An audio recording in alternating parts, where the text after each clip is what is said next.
নির্বাচনী প্রচারণায় এবার উত্তরের সীমান্ত জেলা কুড়িগ্রামে জামাতে ইসলামীর আমির ডাক্তার শফিকুর রহমান। বুধবার সকাল থেকেই জেলার সরকারি কলেজ মাঠে নেতাকর্মীদের ঢল। মুহুর্মুহু স্লোগানের মধ্যে দুপুর 12টার পর সভাস্থলে আসেন জামাত প্রধান। প্রধান অতিথির বক্তব্যে ডাক্তার শফিকুর রহমান অভিযোগ করেন, একটি দলের লেলিয়ে দেয়া লোকজন দেশের বিভিন্ন জায়গায় নারীদের উপর হামলা করছে। সেই সঙ্গে নিজের এক্স অ্যাকাউন্ট হ্যাকের বিষয়ে মিথ্যা প্রচারের অভিযোগ করে বলেন, অভিযুক্ত ধরা পড়ার মধ্য দিয়ে সামনে এসেছে সত্য।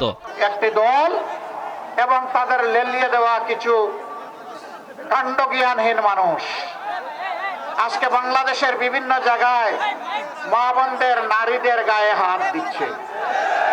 তারা হুমকি দিচ্ছে কাপড় খুলে নেবে। তারা বলছে নেকাব এবং হিজাব করে আসলে খুলে ফেলো। তারা বলছে এদেরকে টেকিয়ে দাও, যেখানে পাও ওদেরকে পিটাও।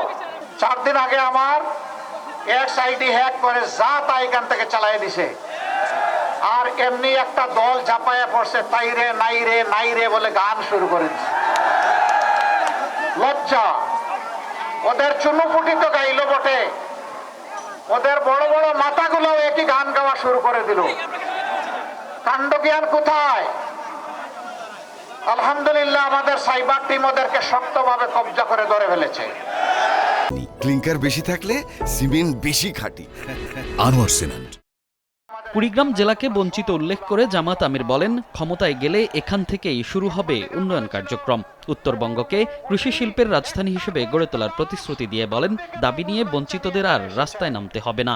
বাংলাদেশের সবচাইতে পিছিয়ে পড়া, সবচাইতে বঞ্চিত জেলার নাম হচ্ছে কুড়িগ্রাম। এই কুড়িগ্রাম থেকে আমাদের উন্নয়ন শুরু হবে ইনশাআল্লাহ। কোন দাবি জানাতে হবে না, এটি আমাদের নৈতিক কর্তব্য হবে। এরপরে যেটা এরকম বঞ্চিত ওখানে যাব, তারপরে বঞ্চিতদের আর কোনো মিছিল করার প্রয়োজন হবে না।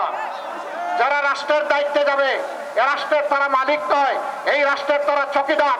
চকিদারকে চকিদারের দায়িত্ব পালন করতে হবে। এই উত্তরবঙ্গকে আমরা কৃষি শিল্পের রাজধানীতে পরিণত করব ইনশাআল্লাহ। 11 দলীয় ঐক্য ক্ষমতায় গেলে পরিবার বা গোষ্ঠীতন্ত্রকে প্রাধান্য না দিয়ে 18 কোটি মানুষের সরকার গঠনের প্রতিশ্রুতি দেন জামাত আমির।